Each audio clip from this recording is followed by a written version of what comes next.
Mortal Kombat 2 is a sequel to the 2021 film where we now follow Johnny Cage as he is taken into the Mortal Kombat tournament to defend Earthrealm. As if Earthrealm loses one more Mortal Kombat tournament, they will lose the planet forever. My intros have really went downhill ever since I stopped writing my reviews beforehand. Anyways, hello everybody, welcome back to the channel. I am the Movie 10, and look, I know that first movie gets a lot of bad rep. I like it. Alright, I know it's not the greatest thing ever. It's not structured greatly. Neither is this one, but we'll get to this one. But I'm still a big fan of the first one. I love how gory it is, well, that sounds crazy, that sounds sadistic. But no, I'm a fan of Mortal Kombat as a universe, as a fandom. Not as a fandom, I'm in the fandom. But I still enjoy that first movie. And so I was looking forward to this one, but I was a bit skeptical when they delayed it from October to May, because we should have had this movie months ago. And so when they delayed it after that first trailer, I was like, uh-oh, this is going to be bad. But then I gave myself some hope, because I was like, no, they wouldn't have delayed it if they thought it was going to be bad. They would have already released it. If it is bad, they're going to update it, upgrade it, because of how well the first trailer did. And well, now looking at the box office numbers so far, not great, but you know, it's rated R. It's a rated R movie, so you know, yeah. But anyways, I was looking forward to this one anyway because I am a fan of the first one. So I guess let's just get right into my thoughts on this second one. I did enjoy it, but I do have thoughts. So first we'll start off with general discussion, which will include characters and some things that happened in the movie. So this whole review will be spoiler filled.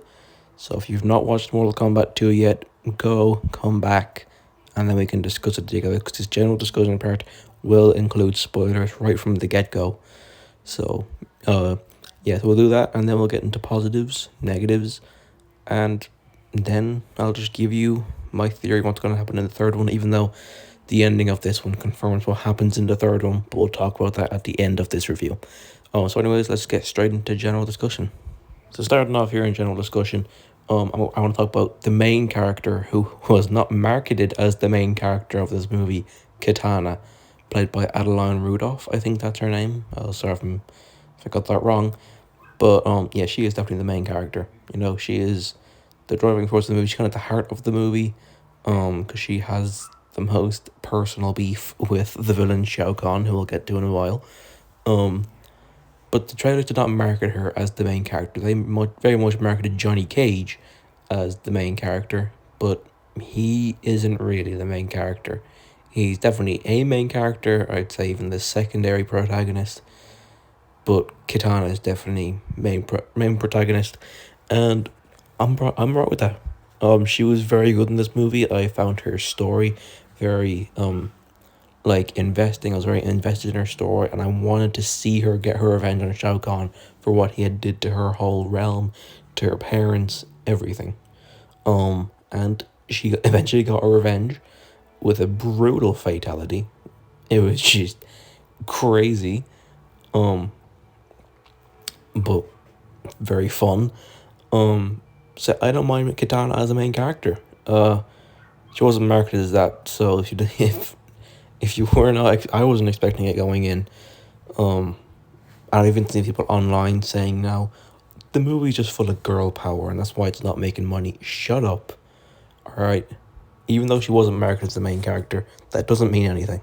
It has nothing to do with the fact that the box office isn't great. It has nothing to do with Kitana as a character, because nobody knew she was the main character going in. Nobody knew. But yeah, I enjoyed her as a main character, and I wouldn't mind if she stays a main character going forward. But I guess now let's get right into the secondary main character. Johnny Cage, played by Carl Urban. Oh, I have thoughts. Good thoughts. But before the movie, well, not before the movie, because the trailers even sold me on him. But when he was first announced as Johnny Cage, I was like, ooh, I would have taken Chris Pratt over this. I would have taken anything over this. but he works. He works Johnny Cage, even though sometimes the American accent slips up. He's still a pretty good Johnny Cage. The iteration of the character that he's meant to be portraying is they really fits in this movie, even though he isn't the he's cracking guy from the games. He still has jokes in it. He's still a comedic relief at times, and I really enjoyed him in it. And I love how at the end they gave him his little power up, not from an Arcana, which was the little marking from the first movie. They completely ignore that in this movie, among other things, which I'll get to later. One big one. Um, I would have loved Johnny Cage as the real main character, and he is a main character. Like, he gets so much to do, and his fight scenes are great, and just his backstory of being not just a washed-up actor, but also having a background in martial arts. I did enjoy that, and he wasn't just the guy who's like, I'm just an actor, I can't fight, I can't do any of this. He knew how to fight, and I like that. They didn't just go the route of he has to learn how to fight. He knows how, but he isn't a charismatic guy like he played in the movies. So this version of Johnny Cage I did really like. Now it is time to discuss the main villain of the movie. I was going to say main character. He's not the main character. Shao Kahn. Oh, is this guy cool? Oh, from his design, from his voice, the way he fights, everything. I loved Shao Kahn in this movie. He was so badass, so sick. And he was a real like scary force. Like whenever he was fighting a character, you were terrified for that character. And they do kill a lot of characters in this movie from the first one. So that made him even more scary that like, oh my god, this guy he can do that. He can kill people from the first movie. You can't do that. But he was doing it. Does kinda suck. They killed him off. But I'm alright with that because it gave Katana a cool moment and a cool fatality. Which you do get a good few in this movie. We do get some pretty cool fatalities in this movie. But yeah, I kind of wish they kept Shao Kahn alive for the third one. Which I mean they still could kind of bring him back. Because of Quan Chi, who I'm not really gonna be talking about in this review, because he is not a big character in the movie. But I mean, they're kind of setting up for the third one. I'll save a lot of my thoughts for the third one at the end of this review. But they could bring him back along with other villains. But more on that at the end of the review. But yeah, Shao Kahn, sick. Next, I'm going to talk about kind of two characters in one, and that is Scorpion and Bi-Han, who is now Noob Saibot. I feel like their rivalry in this movie wasn't fully realized as much as it was in the first one, which I mean they didn't really need to do. It was definitely set up in the first one, and when watching the movie you can be like, oh yeah, Scorpion gonna get even more revenge on Bi-Han after he kills him. Sick. But I feel like they're kind of saving the end for their story for the third one, or maybe even if they want to do more sequels, that'll happen. But yeah, this one just kind of felt like, oh, Scorpion finds out Bi-Han's back. They fight, and that's it. That's it. It's no like cool one-liners that we got in the first one.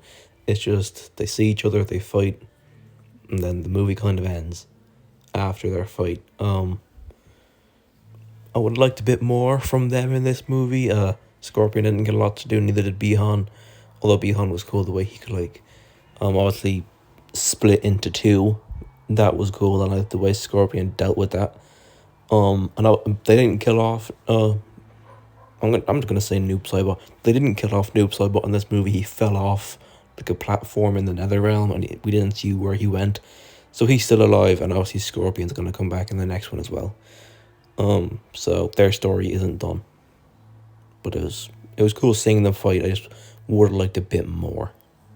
Next thing is yet again two characters in one, Liu Kang and Kung Lao.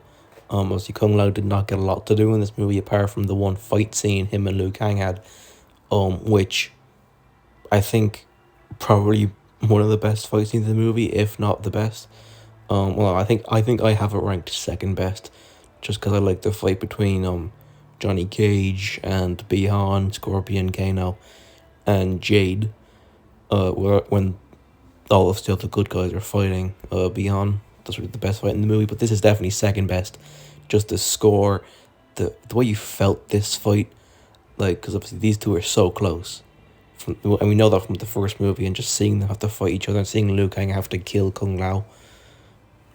Sad stuff, dude. It's sad stuff, and the way he has to say to him, I'll bring you back. I'll bring you back. I'll find a way. But that day is not the day. Dude, that was upsetting. You could feel Liu Kang's pain. And even Liu Kang died at the end of the movie, which was crazy that they killed Liu Kang. Even though it's not going to be permanent.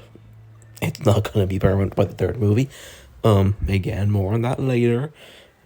But, yeah, this fight scene was absolutely incredible. I love the way they incorporated the OG Mortal Kombat theme into this fight scene as well near the end when Liu Kang gets the upper hand. That was sick. And obviously seeing the hat on fire going around and even the shot you can see on screen, incredible. Something else that surprised me in here, along with Liu Kang's death, Jax's death. Jax dies. That was crazy. I was like, no, he's gonna make it out. And then Shao Kahn just kills him with with the handle of his hammer. Oh, that was crazy. There's another crazy that happens that I'll talk about later on in my positives and negatives. You can decide which one. It'll be a bit of a surprise to you, I think. But yeah, Jax dying, I was not expecting that. Like, at all. Something that kind of surprised me in here was Kano's redemption. Kano, like, redeems himself in this movie. He's not a villain anymore. And it is because he just wants to go back to Earth and have beer, as he says himself. But yeah, Kano, obviously, as a character, hilarious still. Josh Lawson plays the character greatly. Glad we could have him back in here. And the way he called Quan Chi Pennywise, hilarious. Hilarious. And even the way they incorporate that one small scene from the first movie when he takes the little medallion in Raiden's temple, and that's a whole MacGuffin in this movie. Kano, like, Kano's a bigger character than we thought he was. Like, he had to set up this whole movie happening. Well, not really, but he brought like a big plot point into the movie. So yeah, a lot of people are not believing that he's gonna stay good. Maybe he won't. Maybe by the time they get back to Earth in the next movie, he's like, actually, I'm a bad guy now, and tries to kill them, and then he dies. That could happen, but I don't know. Alright, now it is time for us to get into positives and negatives. First positive, I should say, is the fight scenes. Fight scenes are incredible, which you need from a Mortal Kombat movie. I saw some early reviews saying the fights were underwhelming. And while some of the early fights, like the Katana and Johnny Cage fight, was a bit underwhelming, and another fight that I'll talk about in negatives, most of the fights were very good. The set pieces as well, the fatalities we got, especially with Sindel, Shao Kahn, and a couple others I can't think at the top of my head. The fight scenes were very good. Next positive is the set and costuming design. Incredible. Everything looked like it was ripped straight out of the games. And I loved it. It was so cool to see it. It was like, I felt like Leonardo DiCaprio in that one meme, like, hey, wait, oh, whoa. You know, sitting up in the seat. I don't know why I acted it out. You cannot see me. I don't know why. Anyways, yeah, the set design, costume design, everything in here, so game accurate, and I loved it. Alright, now time for negatives, which you might hate me for. First, okay, I know what you're thinking, seeing this image on the screen, but just hear me out, alright? I'm not Cole Young's biggest fan in the world, but I didn't hate the guy. And I think his death in this movie was literally only done to please the people who didn't like him. And I feel like that was a big disservice to his character, even though he's most likely coming back in the third one. I just feel like it was way too quick. And I get he felt Shao Kahn, but like, come on. That was like signing his life away fighting Shao Kahn. You knew what you were doing. Like, Cole Young deserved better. Fight me. Next negative is the Jax and Jade fight. I didn't really care for it. I was like, out of all the fights in the movie, this was the worst one. I just could not wait for it to be over. Alright, with all that stuff out of the way, I can now start just talking about what's going to happen in the third one. So let's just get straight into that. So, what will happen in the third one? This is not a theory. This is just straight fact confirmed by the end of the movie and the fact they killed Jax, Liu Kang, and my goat Cole Young. Okay, maybe not Cole Young, but still. They end the movie literally by saying, "We've lost too many warriors. It's time to bring them home." And our heroes have Quan Chi, and they do a hero walk on screen. Johnny Cage, Raiden, Katana, Sonya Blade, Baraka, who I cannot believe is going to be part of the main team in the next one. Jade, Kano, and Quan Chi, who's there against his will. So the third one is literally just going to be bringing old characters back from the dead. I don't mind that. If it's a whole movie about them, I don't know, like going to the nether realm and just finding old heroes, bringing them back and having to fight evil forces in nether realm, I wouldn't mind that. That would be kind of sick.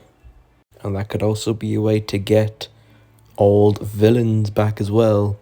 If they go to nether realm, find old heroes, they could very well run into old villains like Melina, Goro, Shao Kahn, not Shang Tsung, because Shang Tsung I don't think died. He just was blasted away by Raiden. And if he did die, they would have shown that. So Shang Tsung will be back in some capacity in the third one. I don't know how. He's not going to be in the Netherrealm, but he'll be in there. I mean, I wouldn't mind if the whole movie is just that. We don't get any new villains. It is just our heroes going to Netherrealm, finding old heroes, and fighting old villains or villains who are said to have died already in this universe, and that way we can get new villains. And we can also have Scorpion in there, Bihan, because those two are still in Netherrealm. I wouldn't mind that as a movie. That sounds pretty sick. I wouldn't mind it, because the tournament's done now. The Mortal Kombat tournament is done. First movie was setting it up. Second movie is the tournament. Third movie is after the tournament. So, I mean, leave a comment down below on what you guys think the third movie could be about. That isn't what I just said. But I just really feel like it's that. They did kind of make it obvious that the third one's going to be about bringing them back, or just that they're going to come back as a whole. Because obviously when they killed Cole Young, you're like, okay, well, I saw that coming. But then they killed Jackson, like, oh, okay. And they killed Liu Kang, and Liu Kang literally dies by saying, "I will find a way to come back. This isn't finished. I will bring Kung Lao back." And I'm like, okay. So what you're saying is you're going to be back in the third one. Okay, got it. But, yeah. Will that be a cheap way to bring everyone back, Endgame style? Maybe. Will I be there seated day one to watch it? Absolutely. So I'm hyped for that. Give me that movie. I am hyped. Anyways, that's all I have to say about Mortal Kombat 2. As a whole, I would give it a 7.5 out of 10. It was just some bloody, gory action fun. And I had, well, fun. The story wasn't all there, but I mean, it's a Mortal Kombat movie. You go in to see the fights, and the fights delivered for me personally. So, yeah. But yeah, leave a comment down below on what you guys thought of Mortal Kombat 2. What did you like? What did you not like? Do you like it more than the first one? Me, personally, I don't know. I think I'm going to have to rewatch this one first, and then I can have an opinion on that. But right now, I don't know. Because I'm actually a pretty big fan of that first one.